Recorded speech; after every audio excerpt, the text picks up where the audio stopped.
Okay, folks, I'm back, and so now that I have spoken a little bit about that, we'll get back to some music for you, okay? As a human, I need to do this every now and then, obviously, because life goes on, and I just have to deal with this, you know what I'm saying? As I mentioned in the short video I just posted, I really appreciate your comments, folks, and your friendship. You know, thank you very much. I mentioned that recently I played some well, this band I haven't played with yet, but the leader of this band runs sound when I play out at the Lookout Lounge. Keith Furtwanger is his name. Keith Furtwanger is his name. He has a really great guy, runs sound at the Lookout Lounge. I think he also co-owns it.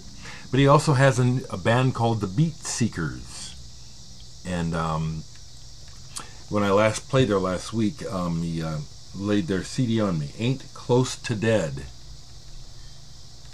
And this is not punk. The Lookout Lounge have a lot of punk rock shows, but it's not a punk rock club. It's just a music club. Primarily a lot of rock and aggressive shows there. And so I like this, and I can give it a thumbs up and a recommendation. It's rockin'. It's not punk, but it's got that aggressive, it's like almost aggressive pop. I wonder, I think I'm going to actually bother to play a little bit, because I probably can play some of this without any problems. I was saying to Keith, and also I met the bass player, I think his name was Tom, that we should play a show.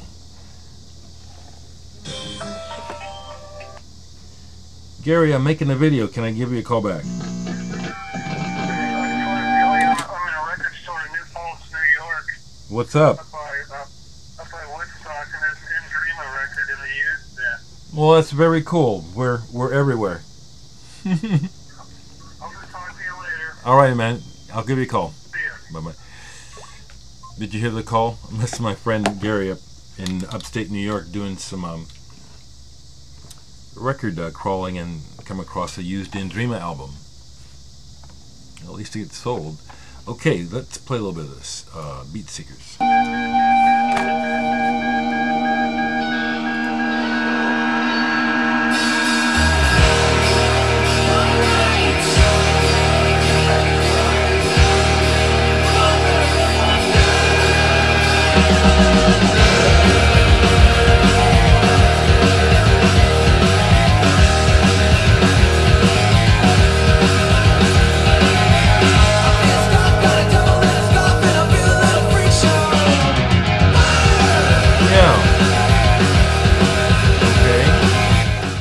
Go. Okay, so you can see that's got energy. It's real. It's singing about real times. Okay, so Beat Seekers, I told them I'd send them a link. I give us a thumbs up. It's aggressive, but it also is tuneful. It's melodic, you know what I'm saying? It like would sound great on the radio. Of course it would sound great in the car, cranked up loud. Beat Seekers. So let me keep moving here. This last week, Chemicals played 2 shows, and one of the bands that we played with is out of Lincoln, Nebraska, and they're called the Ambulanters. I'm getting ready to cue this up. Show the disc right quick. Now they laid this on me. I was really pleased. Alone just for the packaging. Really nice CD paper. How do you call it when the letters are debossed, embossed with gold? I'm waiting for. Okay, let's just.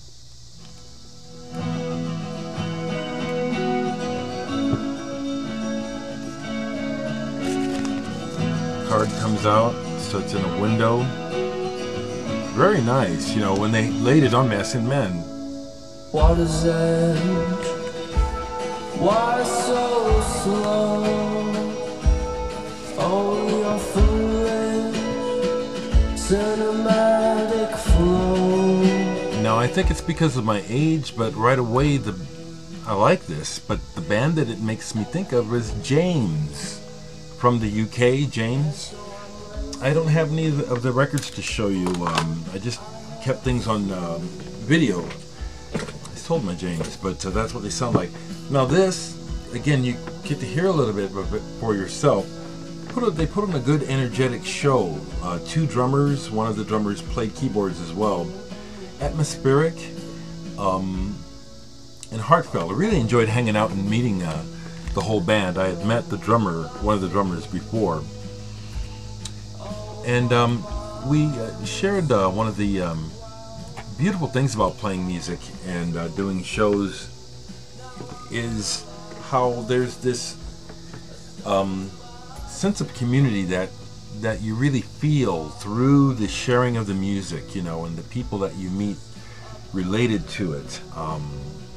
Doing small shows, house shows, just, yeah. Music from your friends. Leave the House by the Ambulanters. So this gets a thumbs up too. Love the packaging. Love the packaging. I'm going to turn this down just a little bit. And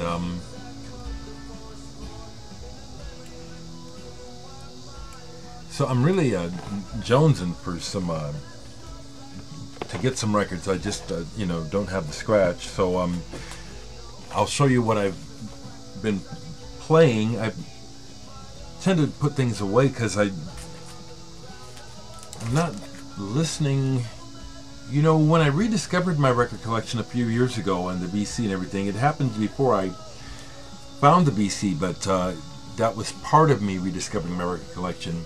For many years in the 90s, I mainly played CDs and went through long periods where mostly what I was doing was playing music, recording music, and listening to music intermittently. So that happens now that I'll just have these periods where I'm just not playing records. You know, I'm making music or not involved with my collection. But here's something that Christopher Cole, posted yesterday, and he very kindly sent this to me a few years ago. He was able to find another copy of it. Dereck, Architectura Celestis. This is by the guitarist Roberto C. Dereck, who was in the band Between. German, amazing world, kind of unclassifiable band. And this is primarily guitar and homemade instruments, but it's real ambient, droney, and celestial. The title is correct for this. So I'm going to go ahead and turn this. No, that's not bad. That's not bad. The title of this is perfect. It's really, really cosmic, beautiful, beautiful, wonderful.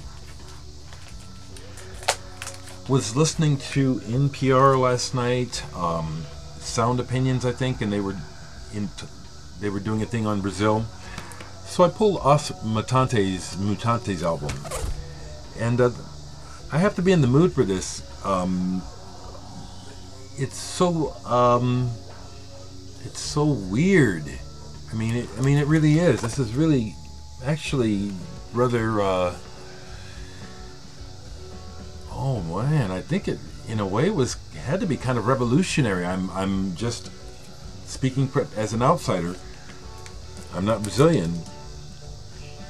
I can just imagine when this came out, that this was like a whole new thing, you know, and like, wow, really trippy.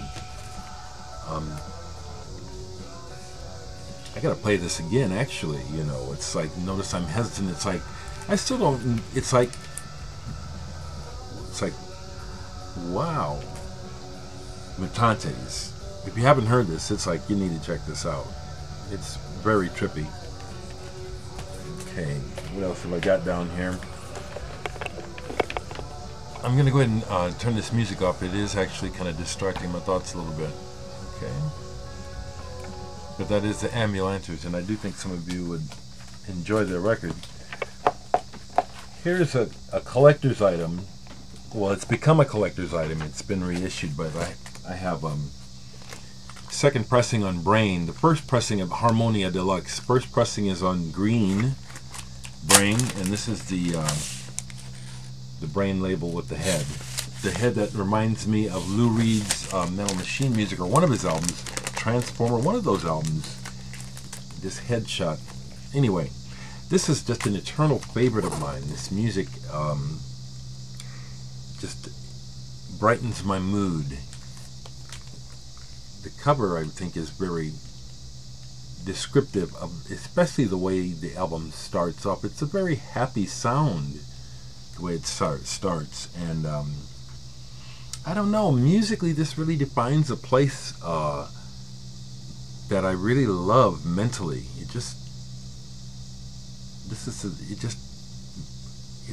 the audio soundscape for the world that I want to be living in, as opposed to the music that's blasted all around me. My neighbors, bless them, but the loud modern music, you know, not just hip-hop, but hip-hop is the predominant type of beat that you hear.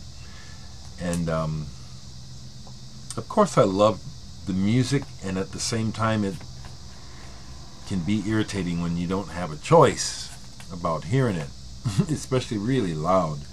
Okay, here's something I just rediscovered in my collection. I've always liked the band Kayak. See the Sun. I have a BC member, Mr. Rumpert, in, oh man, am I getting it wrong? He sent this to me. I think it's from Holland. I think he's from Holland. Because I had talked in the past. I'm hesitating because I'm just kind of slightly distracted by that phone call. But I'm going to keep going, and I'm going to go ahead and upload this, okay, because that's how I do. But a progressive but pop band at the same time. This is an early album of theirs, and this is really good. The song that really stood out to me, and I've played it several times in the last day, is Lovely Luna. It has the chordal structure and the way that it's played really quiet before it goes into a lot of parties, like almost the perfect progressive rock sound that I have always looked for, that I look for. You know, that mystical kind of elusive beauty that feels like I first encountered it in early Genesis with Peter Gabriel, but I heard it before that in all kinds of music, even in gospel music, which I've said in the past I don't like. But those aspects, certain aspects of the music where it's like touching upon something that's almost undefinable. It's like like a mystical beauty. It's on here, Lovely Luna. The rest of the album is good too, but that track is like, wow, that's just what I love. Kayak. Group 87, an instrumental project. I believe this came out in the 80s. Trumpeter Mark Isham, bassist who played with Frank Zappa, notably Patrick O'Hearn, super drummer Terry Bozzio. I think this is their second album, or maybe it's the first. An instrumental kind of fusion, new age sort of hybrid sound they were working with that commercially didn't take off. I think they were attempting to get this to a large audience, and it has even without vocals, there's a tunefulness and way that they do the arrangements that it's poppy. I mean, at a stretch you can even think of a band like Toto playing music like this. This is a good album. Just played the CD release show for Scudder. We had a good show. Yeah, I know the name of the band. Scudder is kind of, I don't know. I think that it can be. Well, I'll have to just put it out there because I have to deal with my own perception. You know, which is the name kind of sounds kind of rednecky a little bit. I think that's been an impediment to us getting through to a new audience. The band just revived. It was a party band, like I said, back in the 70s and 80s, and they do have a very their history is very biker oriented. But anyway. Like I said before, the main guy, Jeff, is all sobered up. He's a really good songwriter. We rock hard. We did have a good show. We sold some CDs, but what I'm getting to is that we play a lot of Stones. And I had pulled my Beggar's Banquet. This is a digital remaster with the band cover of the Toilet. We play Sympathy for the Devil up here. We play a bunch of Stones. So I was just pulling it to... not that I need a refresher, but it's like you listen to the Stones to kind of get, you know, you want to have that grit when you play the Stones. We play the Stones well, actually. You folks that follow me on Facebook know that I was just recently playing my own album, Murphy. And I feel so blessed to have had the opportunity to make these records because when I played this almost like it was the first time. It's like discovering your own music. Side 2 of this especially, Speed Day, the last 4 songs on side 2, it was like, wow, I did this. Really love this music. Really love this.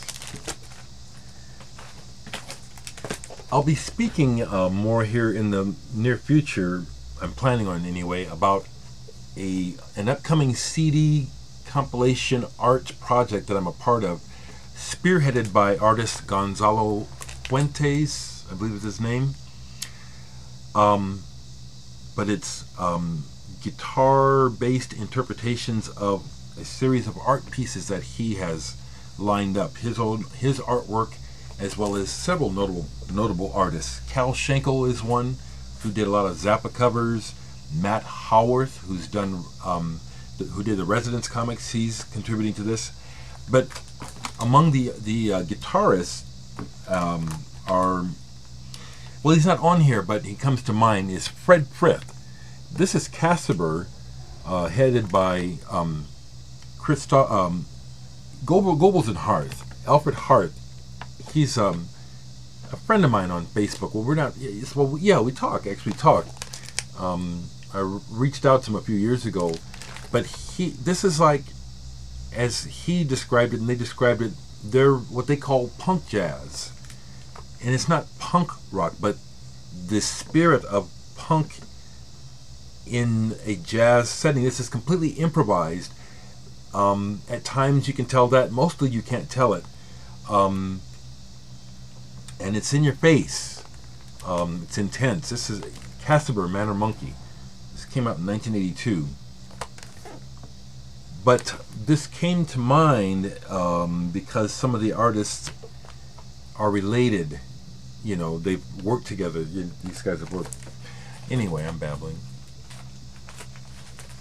Thanks, folks, for being in my corner. I'll tell you what. In the spirit of maybe giving too much information, I just want to share that one of the reasons why I am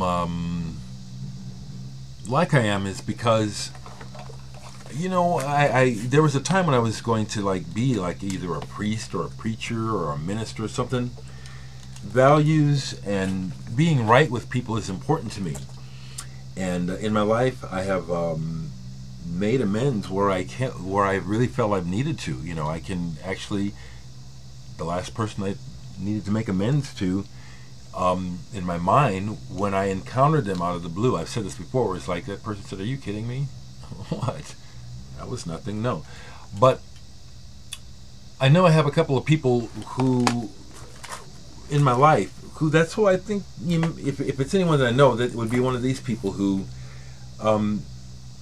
where our relationships are at unrest, mainly because I've reclaimed my own identity. It's like I'm not, you know, I hate to admit it, but I've been the sort of person at times in the past who would go along to get along And that doesn't work. And I have had a couple friends who we had things in common, but it was always their way. You know, we always did what they wanted. It was, you know, I was always second fiddle. And once I stopped doing that, it was like I'd become the devil, you know. How dare I be Dereck Higgins? How dare I not do what they say? I mean, it really got to that with one person. So I just need to explain that that's part of who I am, where I like being right with people. Okay? And man to man, I can always get right with people. So that's why the anonymity of the internet can be something to deal with, you know. Here's one I played while I was fixing some food the other day. Jan Hammer with Jeff Beck live, and I saw this tour. I got to see them do this live, and it was smoking. It was hot. Good album. Great sparks flying kind of energy. And that's all that's still sitting out. I've played other records, but I'll just, you know, kind of compulsively put them away. Yeah, I am who I am, and I am thankful for it. But I got to just say, you know, that being an African American, being a brown-skinned person, if you're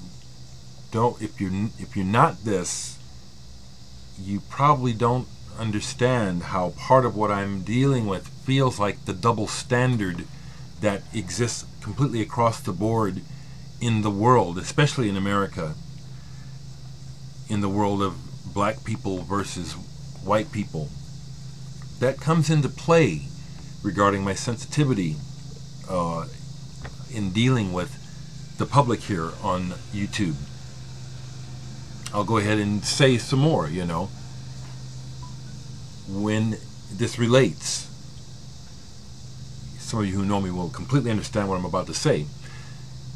The double standard that refuses to go away, it's classism as well as racism, because poor folks know, you people that are poor know what I'm talking about. But when Obama was first being nominated and about to become president, and many people around me were excited about the prospect, I knew from my own observations of the whole game, from as far back as I can remember becoming aware of politics and things going on, you know, starting with Kennedy, Nixon, Johnson, all of the madness. I knew that Obama, that the shine of the shoe would come off of Obama. We got through this monkey of a president, Bush Jr., made a complete mockery of the president with his dumb ass. Now, you know, he had dropped the bar so low that, oh, now a black guy, I won't say the word, I'm speaking from the outside in about this, okay? I knew that Obama, no matter what he did, the shine would come off the shoe. He would not get the respect that presidents are supposed to get. You know, it's been happening his entire both terms. He has, you know, he has not been treated like a white president, okay? It's just, and I said it, you know, to my people all along. I said, you just watch, you know, just watch how this plays out. Watch how they treat Obama, no matter what he does. Watch how it plays out, and sure, just like I knew, it's just what's going on, and it relates to my life experience where I try to just be a man, a human being, and yet the world, through people and institutions even, I'm constantly reminded that I have dark skin. And please, I'm just trying to get y'all to hear my words and understand what's going on with me. It plays into why I'm like I am, because I know that if I had white skin, it'd be different. I'd be a whole different kettle. And that's not to say it would be better or worse. That's not what I'm saying. I'm saying it would be different. I'm talking about the reality of the world we live in. So, there you go. All right, guys.